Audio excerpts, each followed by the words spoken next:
Hey everyone, I'm Megyn Kelly. Welcome to the Megyn Kelly Show. We have a bonus episode for you today detailing exactly what just happened with the closing statements in the Fani Willis disqualification hearing. This is it. We believe this was their last chance to try to convince this judge to disqualify Fani Willis and Nathan Wade and Fani's entire office from the prosecution of Donald J. Trump and his co-defendants in Georgia, which could lead to the end of this case. Both sides battling it out now in what? It was about 3 hours long. My God, the lawyers, they drone, but you're lucky because we cut it down for you to the most interesting, compelling points. We sat through it so you don't have to. Now the decision sits with Judge Scott McAfee. He just said that he expects to issue an answer. That's what he said, a ruling, in the next 2 weeks. He said he believes it will be 2 weeks away. Let's break it all down. Joining me now, our legal dream team on this case, Mike Davis, founder and president of the Article 3 Project, Dave Ehrenberg, state attorney for Palm Beach County, Florida, where Mar-a-Lago is located, and Phil Holloway, founder of Holloway Law Group in Cobb County, Georgia. He knows a lot of players in this case. Mike, Dave, Phil, welcome all. All right, so let me start with overall impressions of how that went. Phil, I'll start with you since you're the local. What did you think? Yeah, great to be with everyone here this afternoon. So this argument this afternoon, Megyn, went about like I would have expected it to. You saw the players on the defense side sort of mix it up. They divided their time. Some of them hit some things and some of them hit other things. That's not at all uncommon. But they hit the things that I wanted to see them hit, particularly with the text messages. The point was made, as we've talked about on your show, that the text messages are substantive evidence that the judge can use to decide that Fani Willis and Nathan Wade have lied to the court. They even talked about the fraud being perpetrated on the court. That was a big theme.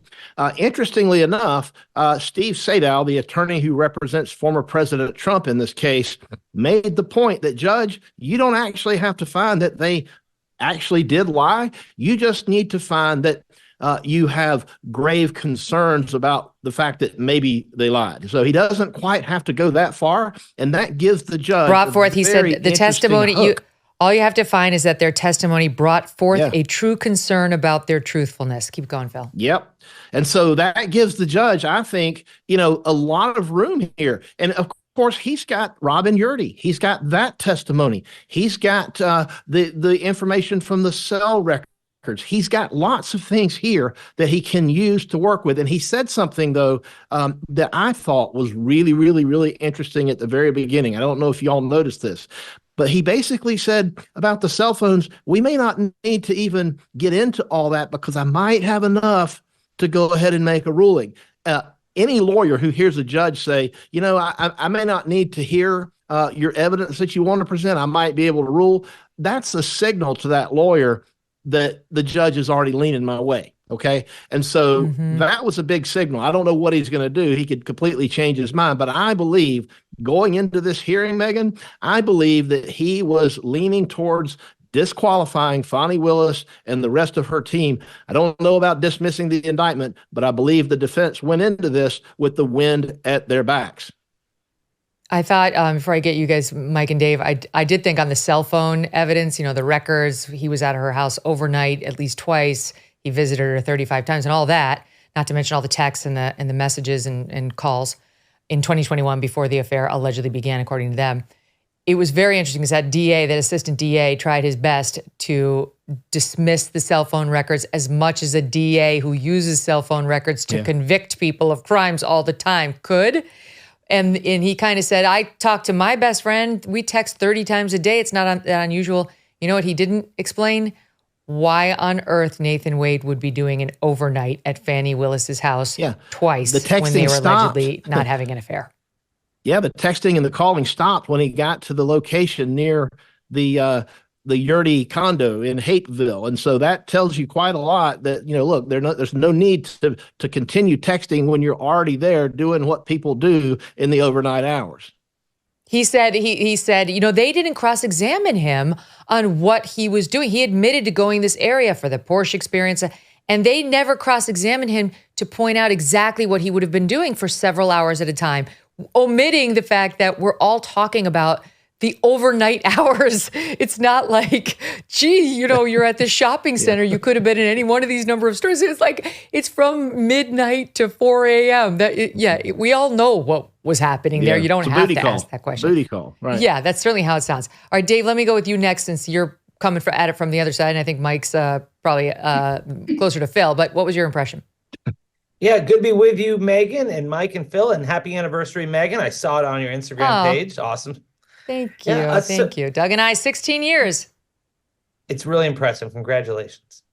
Thank you. I come at this obviously from a different perspective, but I share your concerns that this was a self-inflicted wound. Like I have always thought that this was no conflict. There's no proof of actual conflict, but there is evidence of lying to the court. And if you can show lying to the court, then that's the ballgame. And the one thing that Phil said that I'm unsure about is Sadow's comment that you don't have to show lying, just there's some evidence of chicanery. I'd like to delve into that more because I'm not aware that that's a standard, because I have not been proven myself that there is an actual lie. Look, there's smoke, but I'm not sure there's fire here. And I don't know which way the court is going to go. I have said originally, Megyn, with you that I think that this court is going to allow Fani Willis to remain, but is going to dress them both down. And perhaps there's a way to get Nathan Wade off the case without getting Fani Willis off the case. But look, there's a lot of shady stuff going on here. And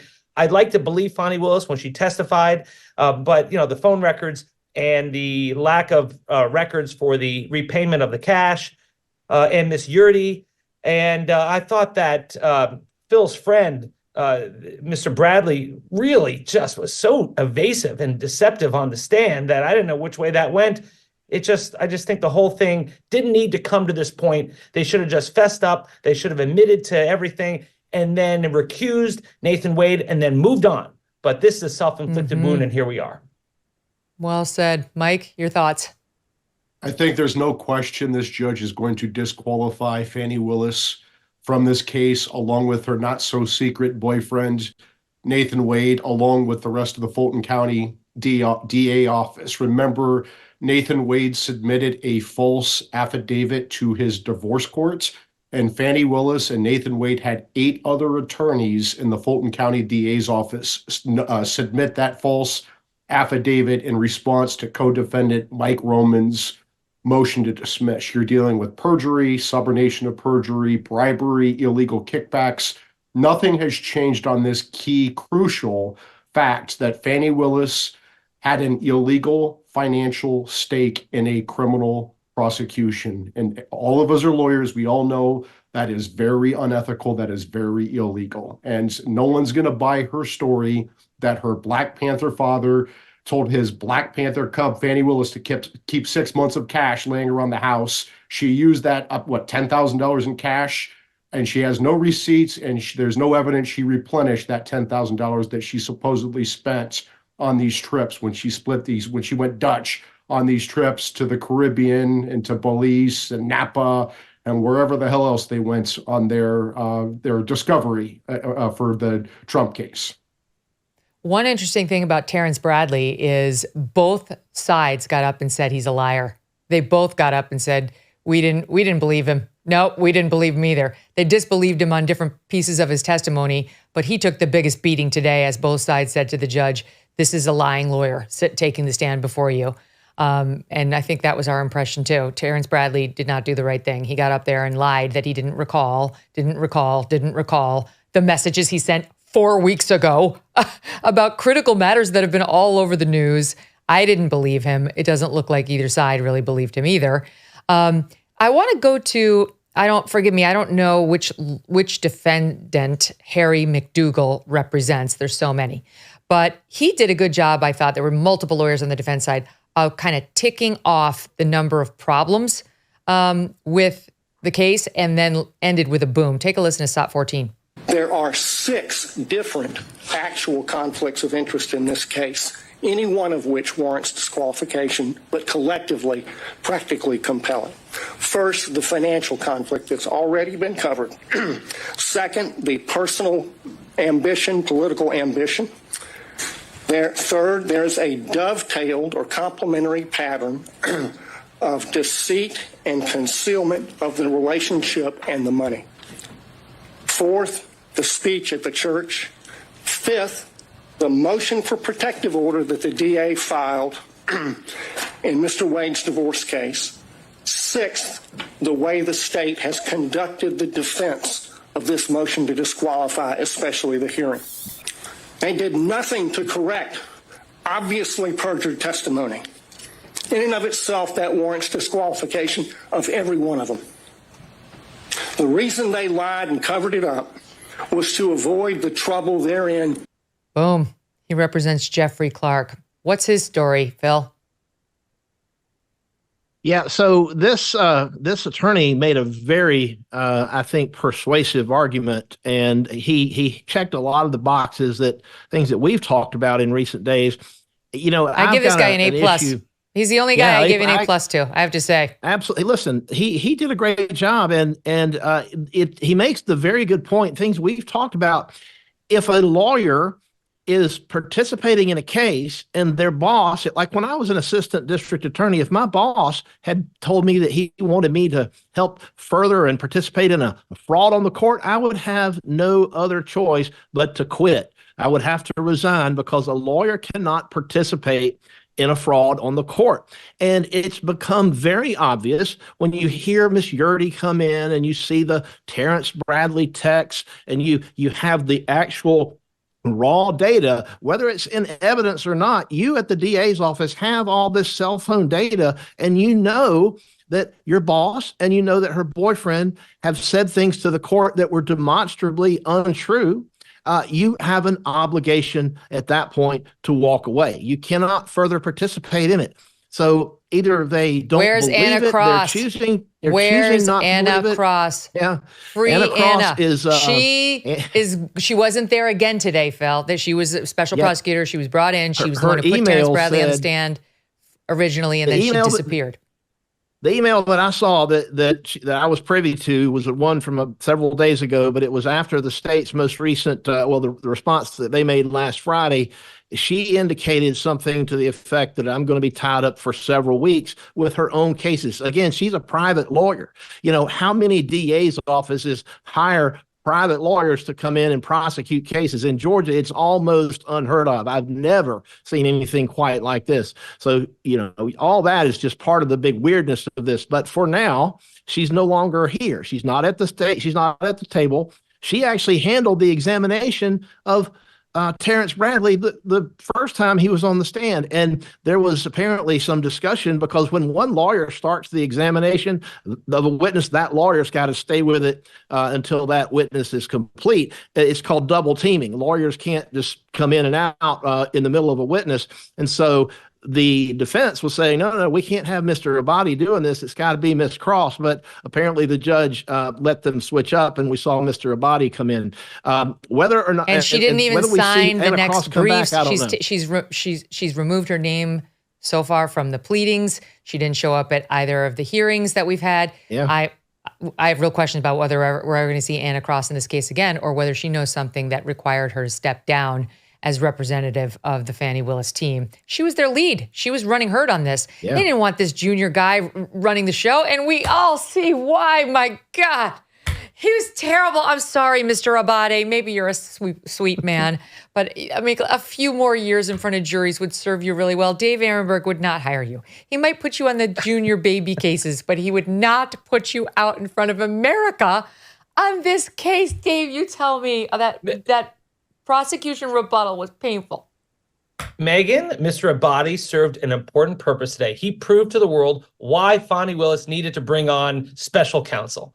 That's why she had to bring on Nathan Wade, right? So you're welcome, right. He's going to say, right? He's going to return to the table, say, you're welcome, Fani Willis. And to me, the worst part was when they kept having to slip him notes, like when the client has to keep slipping you notes like, hey, you got to say this and that. That's not a good look. And the judge stumped him because he was trying to tell the court, you shouldn't believe Robin Yurty's testimony that the affair began in 19, because her lawyer, in trying to get her out of her appearance altogether, represented to the court that she had no personal knowledge of anything here. And the judge is like, first of all, the lawyer wasn't subject to cross-examination. That wasn't testimony. And I can't use that against Robin Yurty. But second of all, what's your theory, young prosecutor, that like what would have been the incentive for Robin Yurty to say to her lawyer, I don't know anything, and then when told you've got to take the stand, to suddenly come up with a dramatic story. It's been going on since 19. I've witnessed it myself. And she told, like, if she wanted to get Fani Willis, she would have said from the get-go, put me in, coach. I'm ready. And the lawyer was so, do we have that cut, you guys?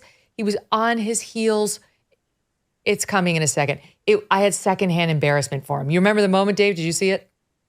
I watched it, and he actually walked it back. Yeah, point taken, Your Honor, point taken. But then he said, because of the bright lights and the national audience, that was his explanation of why he made that argument, that she didn't want to be embarrassed in front of everything, in front of all the whole world. But it really didn't make that much sense. By saying she didn't know anything? That's right. Exactly. That was the problem. That's why the judge called him out on it. It wasn't a great day for Mr. Abadi. He does seem like probably a nice guy, but he got trashed on Twitter or X by people on both sides. And I think you do see why, as I said, that Fani Willis decided to hire on real special counsel instead of going with him. Oh, my God. I know. I mean, Anna Cross, she was decent, but she seems to have flown the coop. Now she's stuck with this guy. Oh, we've got it. All right, let's play that moment. What I would submit to the court is that Miss Yurty's testimony was nothing more than inconsistent at best, based on what I referenced to the court earlier as it relates to the representations that were made by her counsel prior to. Are those in evidence? Would his responses during a motion to quash, which weren't subject to cross-examination by defense attorneys, weren't even part of the evidentiary record of the hearing? Again, I'm just kind of puzzled by that. You didn't ask the question of Ms. Yurty, what did you tell your attorney before coming here? And then we could have dealt with privilege issues and whatever else. I would agree with the court. It's not in evidence, but it was a statement by an officer. All right, of this you court get the flavor. That's how it went during on and on and on. It was just painful for all of us. Okay, but let's talk a little bit about what the judge said, because of course you guys all know as lawyers, that's what's most interesting to those of us on the outside and to the lawyers in the courtroom, to figure out what he is thinking and where he might go. And he had some good, tough questions for Team Trump. I'll just describe all the defendants that way. And then he had some equally tough questions for Team State. And my own takeaway watching the whole thing was this judge is likely to find, he was wrestling with whether they have to prove that Fani Willis had an actual conflict of interest or whether it would be enough to disqualify her if there were just an appearance of impropriety. And he seemed to be maybe struggling a little to find an actual conflict of interest, though I think he probably will find it. But he doesn't seem to have any doubt that there is the appearance of impropriety. And I think he's going to hold that that's the relevant legal standard. Appearance of impropriety is enough to get you booted. And that already happened to Fani Willis once in this case with respect to one defendant who she was going after in this case. And that person was running for office and she had campaigned for his adversary. And she got booted off of that prosecution because of the appearance of impropriety. And the state, Team Trump, offered up honest assessments that there had been some smaller rulings a long time ago that suggested you need an actual conflict, but they were in dicta, meaning it wasn't an actual holding. It was just like extra wording in these opinions. But since then, the Georgia Supreme Court had actually held appearance of impropriety is enough. And Mike, to me, like that legal standard, as you guys know, the legal standard can make or break you. If he goes with appearance of impropriety, they're done. There's no question. If he goes with actual conflict, well, I know what you want and what you believe, but what did you glean from the judge, Mike, on what he'll do if he needs an actual conflict of interest? Well, I am concerned about this judge. I mean, this is a temp appointee. He worked for Fani Willis when she was in the Fulton County DA's office. When he left the Fulton County DA's office to go be a federal prosecutor and assistant U.S. attorney, this judge donated $150 to Fani Willis's campaign. So I think there may be some, personal connection between the two. Maybe some affection that he has. And I think that he has to have a rock solid case in order to disqualify Fani Willis from this case. I think there's clearly an actual conflict of interest well beyond the appearance of a conflict of interest.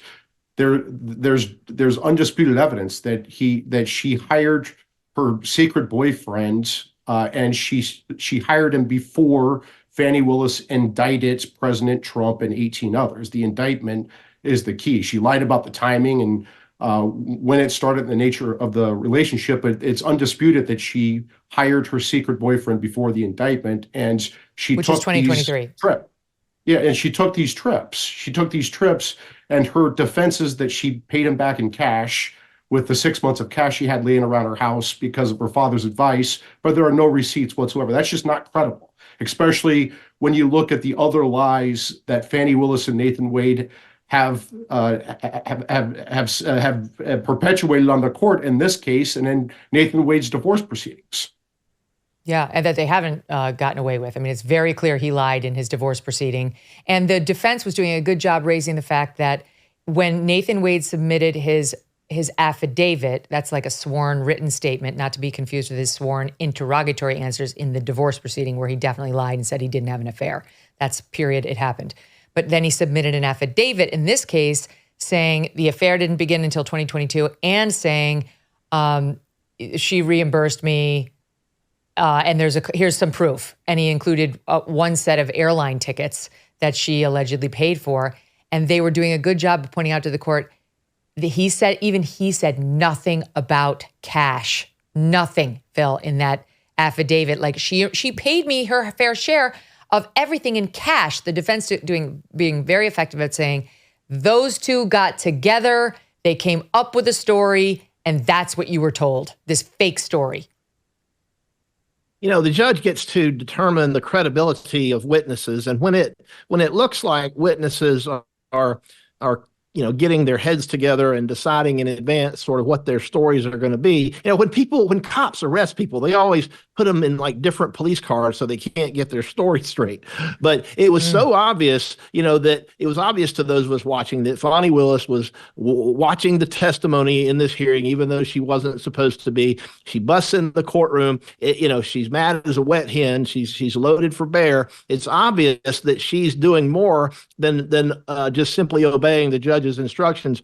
And so it comes across like they are getting their stories straight.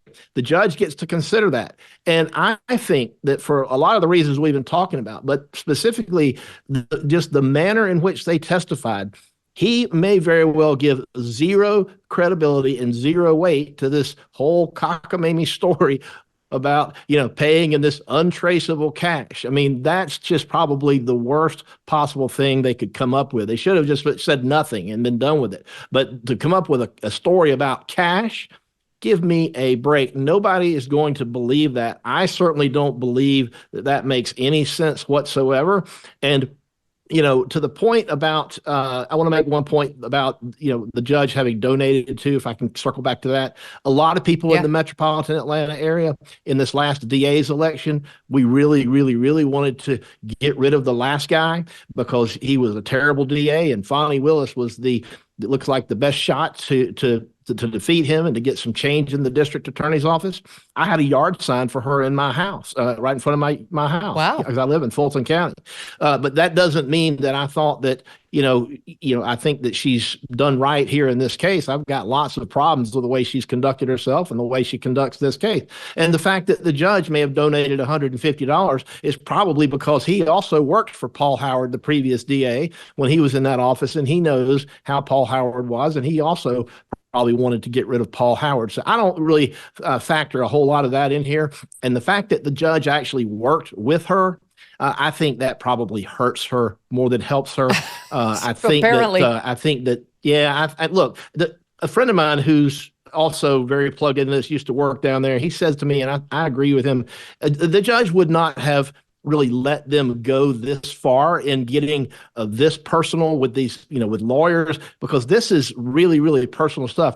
If the judge wasn't really concerned that there was some slimy, shady stuff going on, he wouldn't have let them go this far. So I think he's going to find not only an appearance of impropriety, we're well beyond that. He's going to find that there was an actual conflict. He's not going to believe this whole thing about the cash. And you know why? Because he's going to ignore it. He's going to believe that they lied to him in court. He heard Robin Yurdy. She has personal knowledge. He saw the text messages. Terrence Bradley was absolutely certain their affair began before 2022.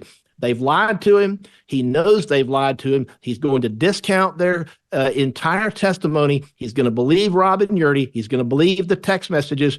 He's going to toss them from the case. The big question that I have, I'm sure that they're gone, but the big question I have is what's he going to do with this indictment? There's a lot of reasons that he should dismiss the entire indictment. That's a big, big lift, though, to ask of a judge. I don't know that he's going to be really ready to go that far. He might, but I think that they've made a very strong case for removal of not only Fani Willis, but for her entire office. Let me play some of the judge's comments. First, I got one that will help, I think, the prosecution feel good, and I've got one that's going to help Team Trump feel good, teed up. So the one that might make the prosecution feel good, you tell me, Dave, is he zeroed in for a minute on those Terrence Bradley texts, which there's no question they were diametrically opposed to what he said on the stand.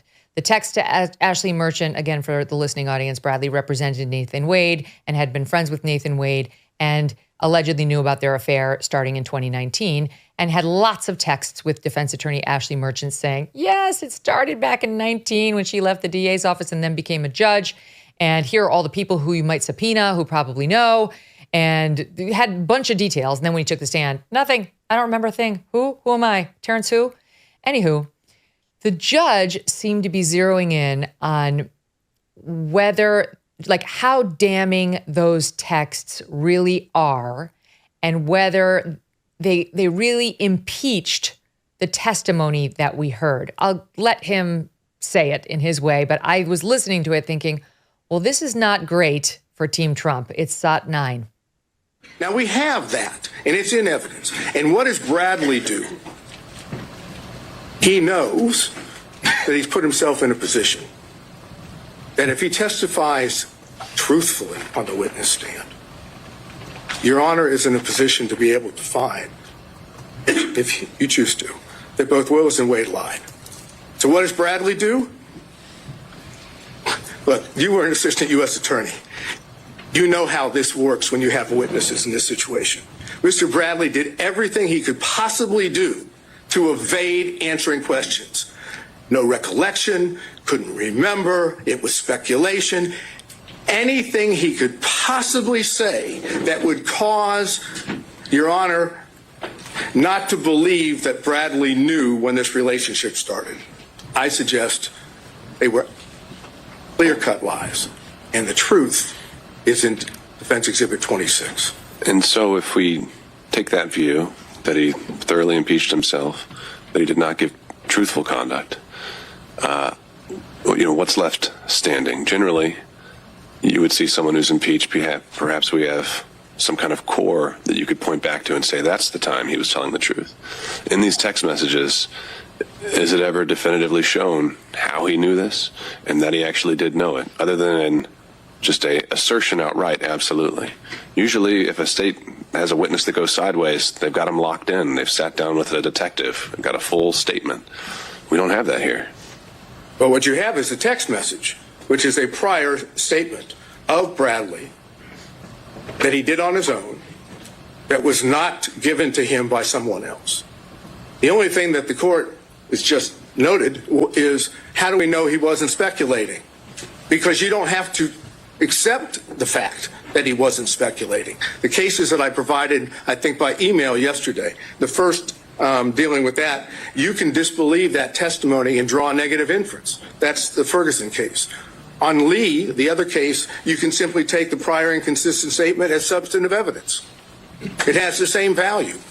And that's what I'm asking you to do, to take what was the unprompted statement in Defense Exhibit 26. So what was happening there, Dave? This was the smoking gun for the defense. Mr. Bradley, Terrence Bradley, was supposed to go there and say, they had the affair beforehand. here are the text messages. I knew about it. But he then decided to go the other way. And he admitted to essentially lying back then. He said, I was just speculating. So he's either lying now or lying then. It reminds me of Frank Pentangeli from Godfather Pentangelo. 2. Yeah. That's right. That's right. Oh, Michael, I don't know. I think differently now. So that was the smoking gun, and the smoking gun misfired. And that is the greatest reason. If you said, Megyn, what's the number one reason why the state should feel confident? It's because the biggest witness for the defense misfired. It was a flop. And now they really don't have much to show an actual conflict except for Miss Yurdi, who has been, according to the people who support the state, discredited because of her bias. And you have the phone records, which we don't know what's going to happen with them. And you have the cash, which, yeah, it smells bad, feels right, but there's no proof that that wasn't the case, especially when he had the father, the Black Panther, who came in and said, yeah, that's how I taught my daughter. So I'm not sure it gets to the level of actual conflict. And here's the last part. I think the best thing that was been said so far, Megyn, is that this will turn on the standard. If the judge says that it depends, it needs to have an actual conflict, then I think Fani Willis stays. If he says it needs to be an appearance of conflict, then she goes. If the judge says we need to prove that there was a lie, then I think she stays. If it's just, well, is it look bad, some nefarious conduct here, then I think she goes. It depends on the standard that the judge adopts. He asked them as well about, and not only did he say, what's the standard? Is it actual conflict or an appearance? But then he said, proven by what measure? Like, I feel like you, Dave, in your recitation are requiring proof beyond a reasonable doubt that it happened. That's not the standard. The lawyers seem to agree that it's preponderance of the evidence. They have to convince the judge it's 51% more likely, 49% less likely that they had this affair before she hired him and that they engaged in this illegal sort of exchange of money without her disclosing anything. And I think they're there. Preponderance is the easiest legal standard there is. All they have to prove is that Terrence Bradley in these texts was saying exactly what Robin Yurti is saying and what we believe, which is that the affair began before. And if you look at these texts, and the judge was talking about admitting the entire texts, all of them, which we talked about yesterday, he didn't necessarily have, but now he may have them. The audience may be familiar with these now, but here's just a couple of examples. Do you think it started before she hired him? Merchant asks Terrence Bradley. Absolutely. Now the state tried to say it's implicitly speculative. She says, do you think it started? And so absolutely is only, this is what I think. He ignored Abate, the state's attorney, the very next line by Terrence Bradley, which is, it started when she left the DA's office and was the judge in South Fulton. He knows it's not speculative. He knows. And then we go on. Here's just a couple of others. Her whole motion alleging it had been going on long before she hired him. Anything in this thing that's not accurate looks good, he responds. And then I talked about this with the audience when the text broke. He volunteers to her, you need to subpoena the original security detail that she had when she first became DA. When was that? 2020. That's Terrence Bradley telling her, you got to get the original, guys. He says it twice. Get the original detail and current, but you really want the guys who were there when she was initially elected. Then finally, in those text messages, those, the 31 pages of them we have here, he says he doesn't know the name Robin Yurti, but he's trying to think of people who might know about the affair and when it started. And you can hear him thinking, gee, this might be a way to get it. How about you do an open records request of all people hired when she took office and who were fired around June of 2022? If you get that, I'm going to be able to give you a name. Finally, she finds it. And he said she hired a girlfriend. It was like a bestie. It was her place they stayed at. This is a man who, long before 2022, it was all prior to 2022 and prior to her hiring him. He's remembering they were staying at the same home together. And she finds it with that public records request. Is it Robin Bryant Yurti? And he says, that's her. That's the East Point apartment person. She was fired, and goes on to say, she's her bestie. Be careful. She's probably still loyal. This is not a guy who's just speculating. He remembers they were in the same apartment together. This woman knows about the affair, but she's probably not going to give it up to you. And lo and behold, she did give it up, Phil. I mean, the judge takes a look at the whole text messages, like all of them, it's even more damning than the defense brought out on Terrence Bradley and what he knew. Yeah, the whole discussion about that Abadi was trying to make the point that we don't know how he has this knowledge that he purports to have, but clearly he does. If you're telling Ashley Merchant, and look, these two were collaborating together. He was trying to help Ashley Merchant until very recently. He was trying to help her put together this pleading that was as accurate as it could possibly be, and that had as much useful information because he wanted to help her, have a good motion. He told her, go be great. You're a great lawyer, so go be great. And so he tells her who to find. He helps her find Robin Yurdy. He suggests that she contact the original security detail because they know about the affair. And so when you look at all of this in its entirety, and even Abadi said, look, the rule of completeness means all these things need to be considered. The text messages together show that he's got personal knowledge. And I think it doesn't explicitly say I've got personal knowledge, but it's a very reasonable inference that you can make. And when we're talking about the standard of proof that needs to be applied in a courtroom, which is, beyond a reasonable doubt, well, that's the criminal conviction standard. We're obviously not there. Preponderance of the evidence, it's just like the scales just go one way, just a little bit over the other. So you've got the text messages, you've got Bradley's demeanor in court. Let's not forget that the judge gets to consider that as well. And there may be more trouble coming down the road, but that's another story. And then you've got the cell data. So you've got all of this together, I think clearly tilts those scales just even if ever so slightly, but I think it's maybe a lot more than slightly.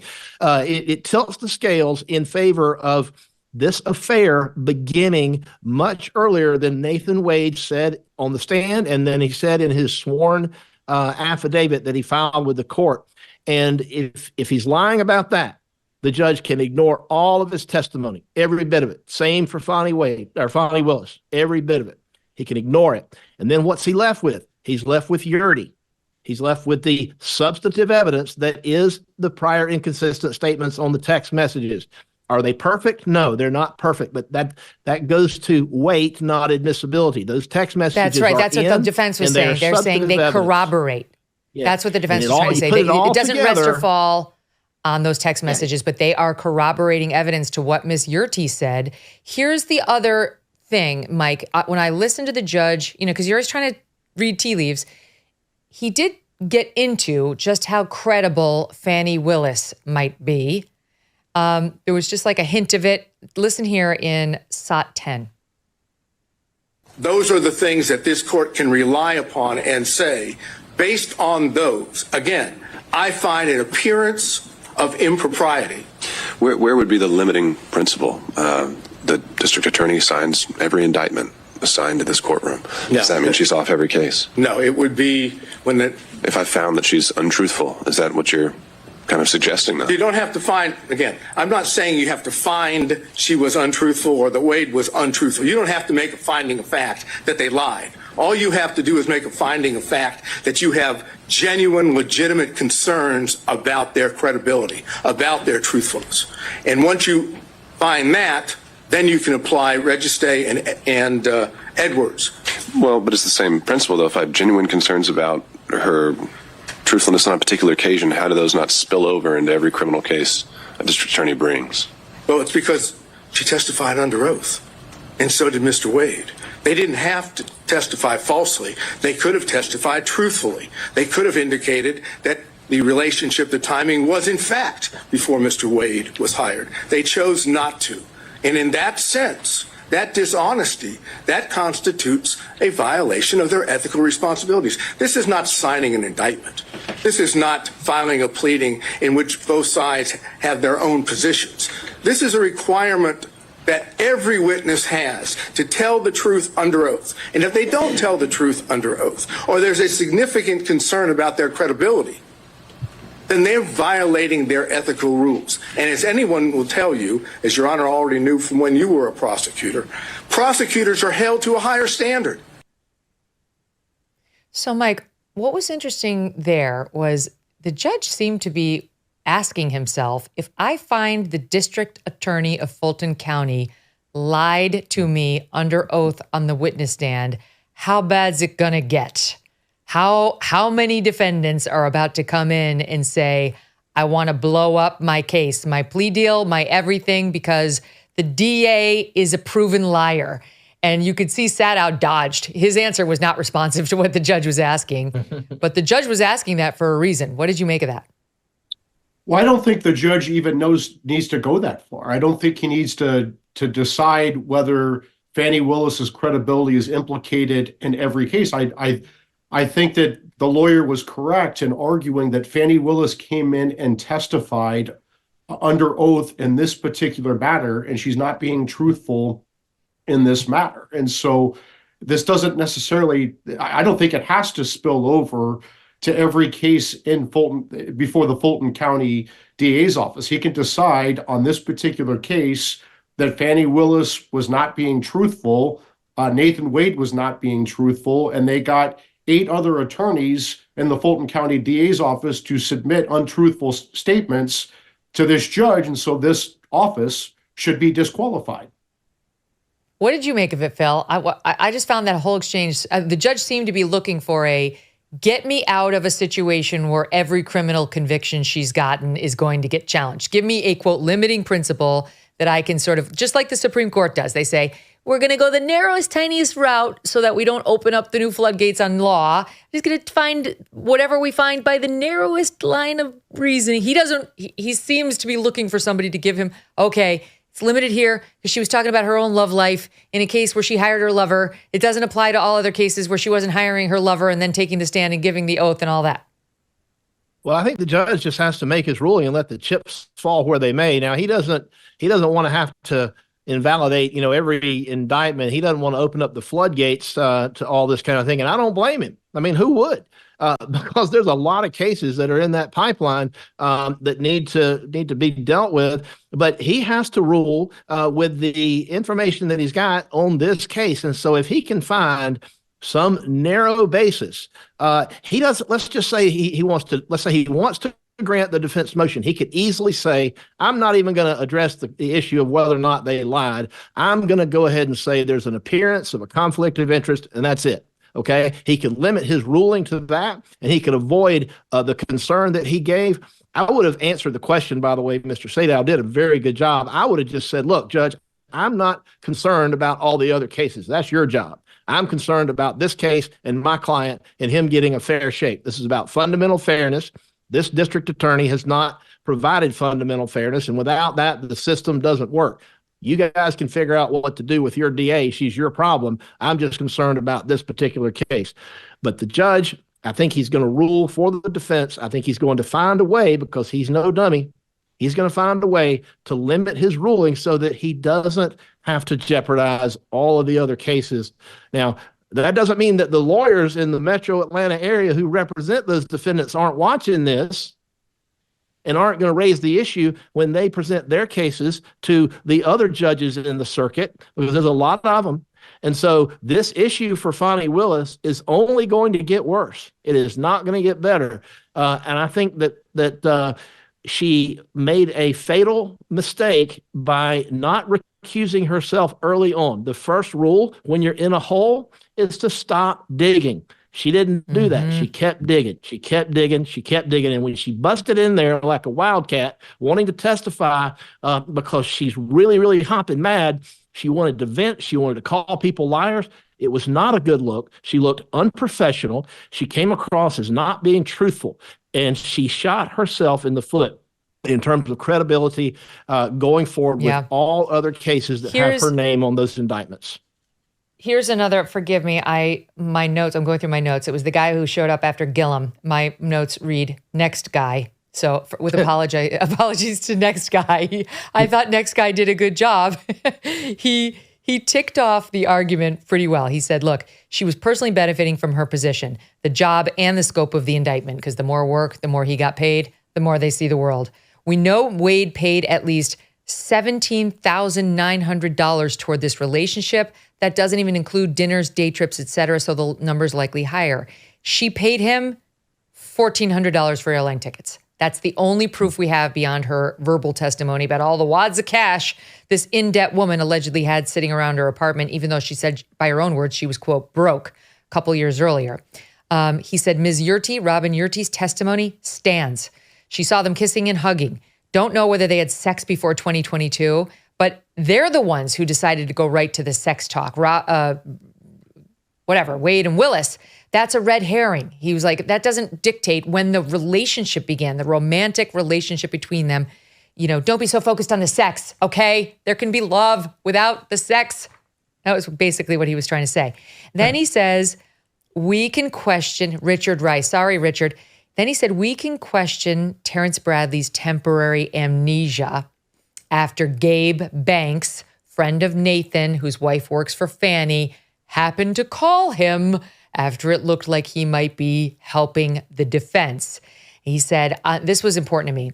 He said, Your Honor, on the question of Nathan Wade and how much money he gave Fannie net, you asked an earlier lawyer how much to be material. It was actually a good question. He asked it of the first guy, Merchant. Ashley Merchant's husband is there. And he said, how much money would be improper? We have that slot. We'll lay it in later. If you do the math on what he actually paid for it and what they testified she paid back in cash, you still have over $9,200, $9,200 and $9,247 to be exact. If it was $6, that would still be improper. Would it be improper where it's a per se disqualification if someone, buys their boss a stick of gum? Is that per se disqualifying because there's no materiality requirement? Well, no, I don't disagree that it may not meet a materiality requirement, but it's a personal benefit. I won't say that giving a pack of gum is just justification for disqualifying a district attorney. I think that's part of the issue, Judge. I think it's a fact-based inquiry by you. And the lawyer, John Merchant, struggled a little. And then the judge kind of cross-examined him, like, there's got to be some materiality standard because what if I buy somebody a stick of gum? They've got to declare it or pay me back or I'm compromised.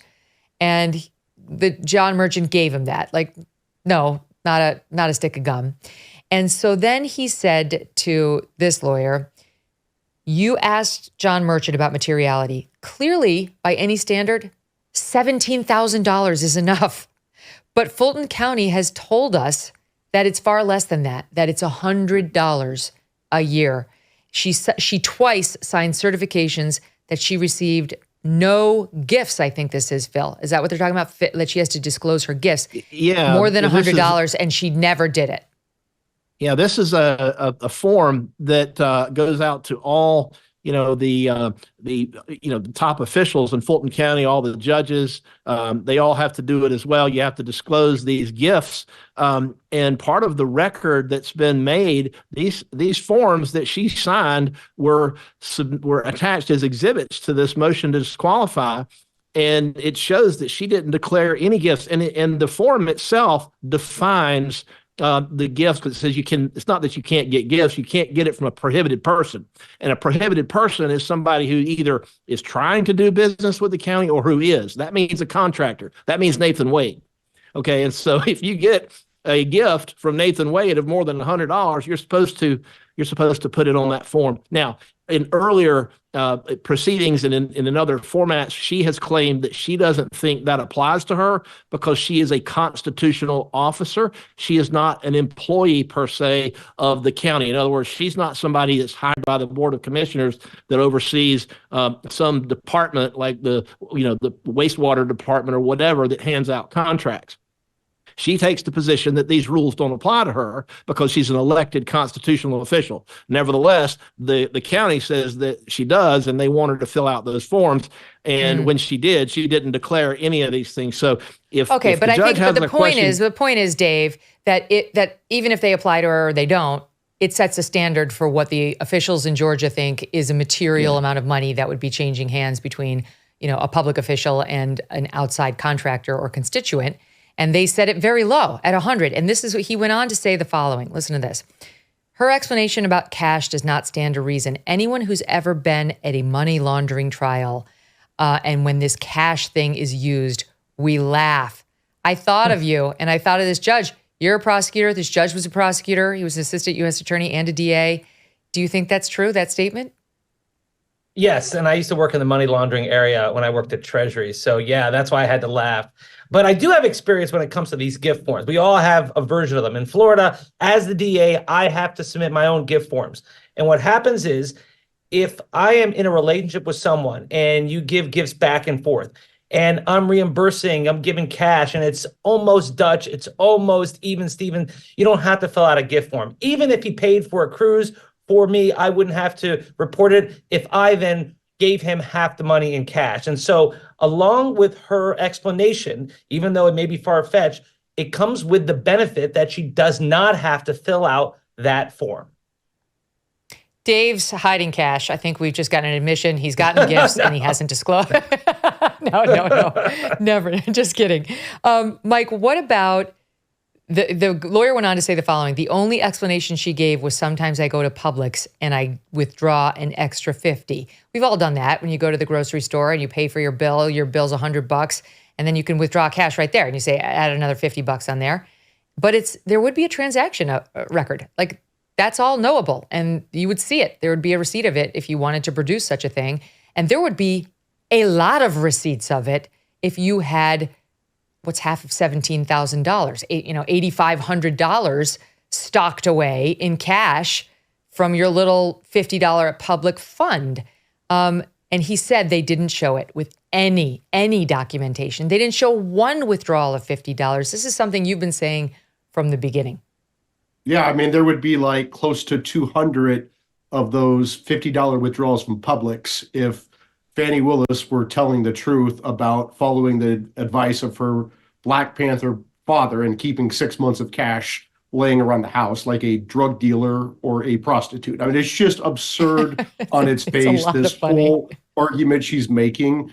She's lying. She's clearly lying. She's clearly perjured herself with the court to come up with this bogus explanation. Like you guys said, why wouldn't they have put this in the affidavit to the court, this whole cash theory in the affidavit to the court? That very relevant.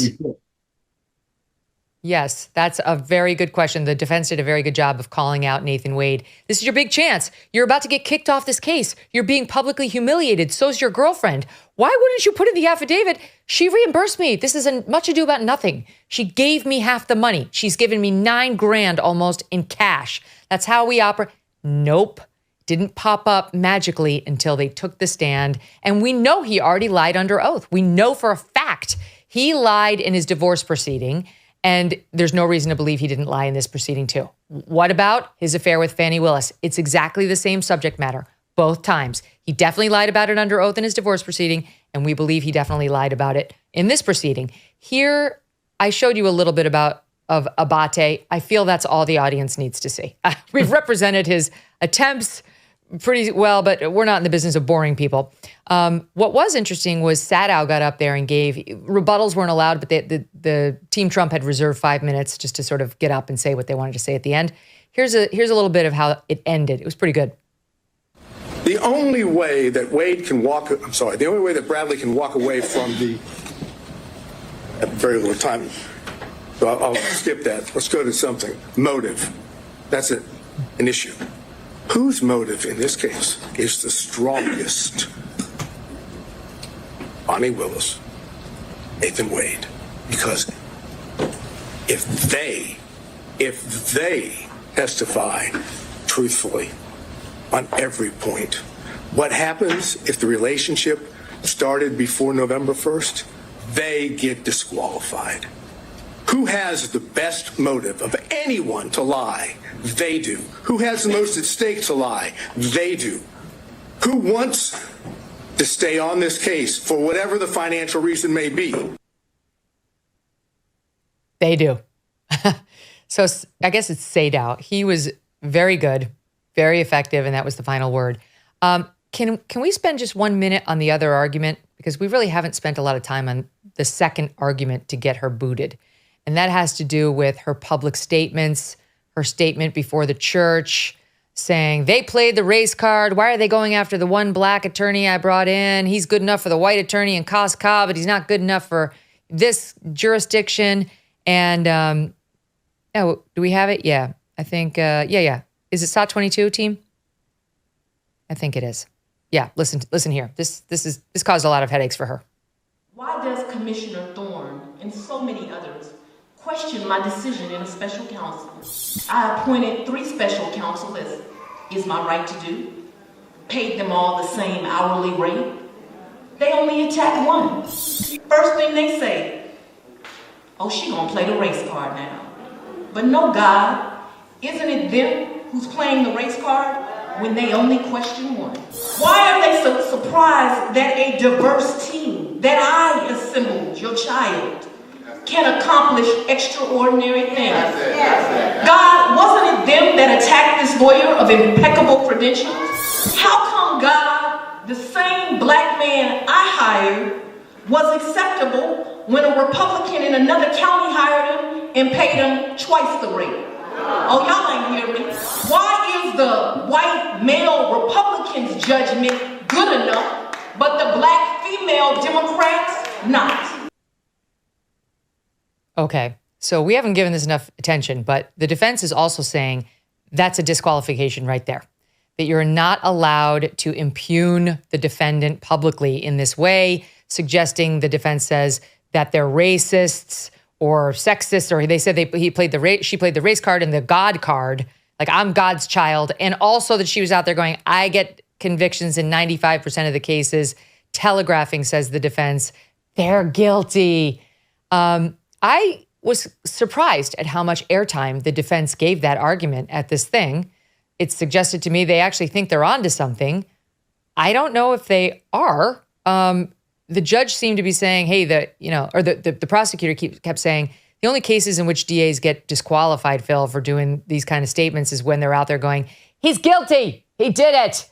And he was pointing out, it has to be that egregious. So what did you make of that second argument? Yeah, I think it's a good argument, actually. I don't think it has to be that egregious. When she went down to that church, she was talking, it was in response to Ashley Merchant on behalf of Mr. Roman. It was in response to that filing. And so what she's doing is she's saying these things that are derogatory about Michael Roman, okay? And so these people sitting in those pews, this is the jury pool. This is the actual jury pool that people in the Fulton County Superior Court, they get their jurors from, is from this area. So she's down there in the well of the church, in a house of God, and she's saying these negative things about Michael Roman, who she's also prosecuting. She's calling him a racist and all these other things. And it was improper. You're not supposed to try your case on the courthouse steps. And that means you're not supposed to defend motion. When you have a motion filed against you, you're not supposed to go and argue your motion before the church on Sunday.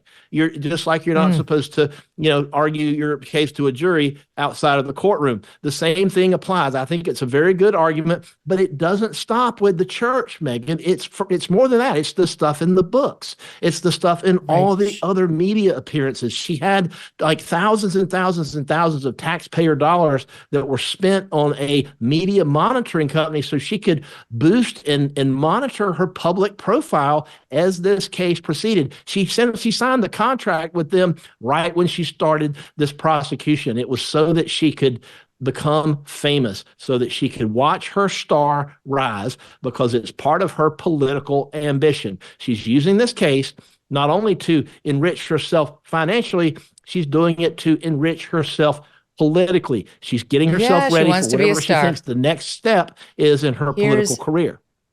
Here's another one. This is an interview she gave in September 2023. Listen. It's been very troubling. I've become very private about my family because of the threats. I have 20-year-olds. They've doxed them. They've doxed my father. They've explain to people what that means. So what doxing is, and in particular, just recently on a Russian website, y'all figure out why Russia would be interested.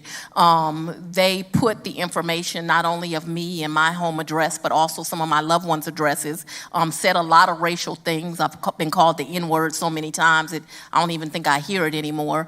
But a lot of ugly and nasty things about me. But just with the purpose of you should go and intimidate and threaten this person and their family because of certain prosecutions. Okay. So that's what led Sadow to go in there. It was really more about, he was focused on that church speech, but they focused on all of her extrajudicial statements, all of her out-of-court statements. But here, listen to Sadow trying to make the point how out of line she was in SOT 7. It was a calculated determination by Ms. Willis to prejudice the defendants and their counsel. How so? By making an issue out of the fact that the person that was challenged in the Roman motion was black, without telling the public or the church members, or anyone for that matter, that the reason that Mr. Wade was being challenged was not because he was black, had nothing to do with race. It had to do with the relationship that had been alleged and later admitted to by Ms. Merchant. Now, that was a violation of the professional rules of conduct.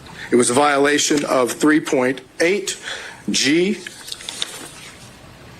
There's no question about it. Can you think of anything more that would heighten public condemnation of the defendants than alleging that defense counsel and the defendants were making their motion based on race and religion? That's as bad as it gets in Fulton County. What did you make of that, Dave? I think it's a lousy argument to get someone disqualified. I think that's an argument to have someone possibly sanctioned by the bar. I don't think it should be sanctioned, but it's a legitimate issue before the Georgia bar. But to disqualify her entire office because of her comments at the church, I think that is a bridge way too far, and it's not going to work here. They do have some strong arguments that perhaps there was some lying going on and that could bounce them. But as far as bouncing them because she was telling the church, without mentioning the defendant by name and without saying he's guilty, but by saying that it is interesting how the same special prosecutor who is now being condemned, who was getting paid twice as much when he worked for a white Republican. It's interesting, and no one had a problem then. Yeah, I know that is a difficult conversation to hear, but it does not warrant disqualifying her entire office from this case and reassigning it to another prosecutor in a different circuit. I think I agree with you on that. I don't think that's their strongest argument at all. It's probably why it was second. As I say, I was surprised to see it take such a major role at this hearing, but we'll see whether the judge was persuaded at all by that. Okay, so I think we've covered everything. I think we're all on the same page, which is, I don't know, what's the percentage? Let's go do it that way, because I think we all think there's disqualification is likely. What's the percentage odds, Phil, that it happens, that she and Nathan Wade and her office get booted? Yeah, well, if she gets booted, everybody beneath her gets booted. So I'm probably at around 80 to 85%, I would say. I think the odds are pretty good. I do think the judge is going to do it. I think he's going to find the narrowest possible grounds to do it. Judges like to take the easy way when they can find one, and I don't blame them. But I do think it's about 85%. How about you, Mike? If this judge does his job and follows the law, it should be 100%. Okay, should be. I see your point. So far, I've liked Judge McAfee, but I see your point is, yes, he's a Republican, but he was appointed by somebody who can't stand Trump, a Republican who can't stand Trump. This is a problem for Trump. Is like he's got Democrats who can't stand him. Then there's a contingency within the Republican Party, like never Trumpers or people just don't like Trump that can't stand. So it's like you need to find almost just like an open-minded person to try your case. So far, this judge, I think, deserves the benefit of the doubt. I'm not worried about that $150 payment for the reasons Phil said. So we'll see. I mean, we have to see how he reasons. All right, Dave, bringing it in, third base here. What are the percentage odds that Fannie, Nathan, and Fannie's office go? I'm going to split hairs here. I think Nathan Wade, 80% he gets bounced, 85%, 90% he gets bounced. But as far as Fani Willis, I think 50-50. And you may be wondering, how does one get bounced but not the other? I think the judge could split that hair and actually say that for the appearances of impropriety, for all these reasons, he should not be part of the case. Fani Willis, you need to remove him from the case. But because I have not established that there has been an actual conflict involving you, I'm going to allow you to remain on the case. But Nathan Wade has to go. I know that's an unusual decision, but I think he has to go. And I think there's a 50-50 chance that she does as well. All right, you heard it here.